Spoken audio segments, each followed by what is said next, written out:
tonight is to talk to you about how we believe things go to fad to fixture. And so with Havas, we've commissioned some research. And we've commissioned research on a number of pieces of technology that we believe have gone from fad to fixture. Well, we started off with Geoffrey Moore's technology adoption cycle. And as you can see, the biggest gap is between the early majority and the early adopters and the early majority. And in fact, it's not even a gap, it's massive, it's a chasm.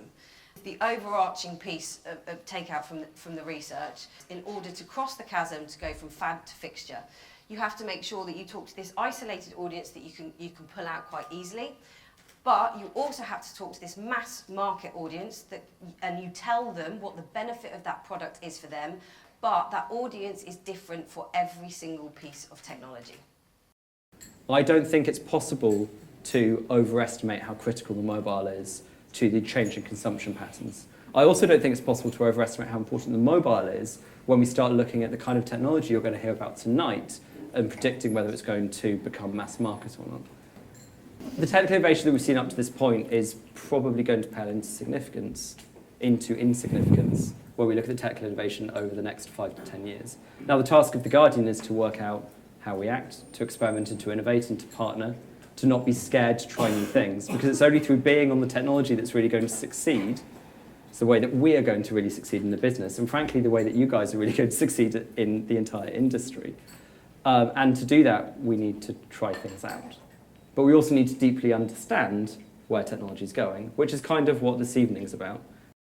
So firstly, a watch is a watch.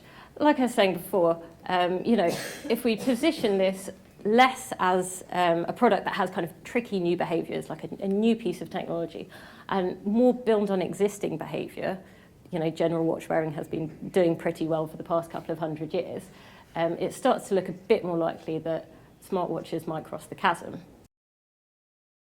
VR, it's just a medium that we use at the moment. It's just a new way of telling stories. One of the biggest challenges around adoption is how do you get VR to the masses? How's that going to happen? Mobile, I think, is going to be the key driver of VR. We all have a device in our pocket, the majority of us do, with smart devices, have the ability to give a good VR experience. This is a glimpse of how it could be. They've done a good job.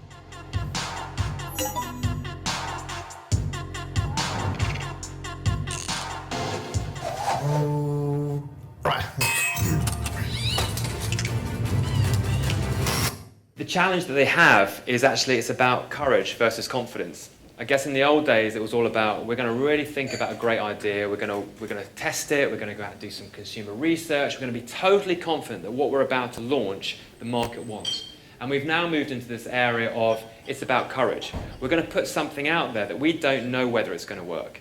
But by going out there and failing quickly and failing fast and failing in multiple times, we know that we're not going to have an end fatal failure, we're going to have a fantastic product at the end.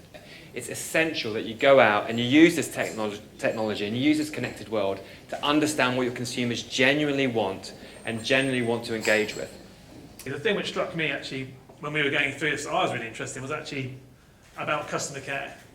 Because there's a kind of lag in knowledge at the moment across all consumers about what this technology kind of does. It's a great opportunity for brands to kind of come in there and be a warm arm around the shoulder. We know that the early majority need constant reassurance throughout this process. So it's a really good opportunity for you guys to kind of be at the centre of their experience, both at point of purchase, but also post-sale care as well. It becomes a great opportunity for you to build a nice warm connection with your brand and products and the consumer.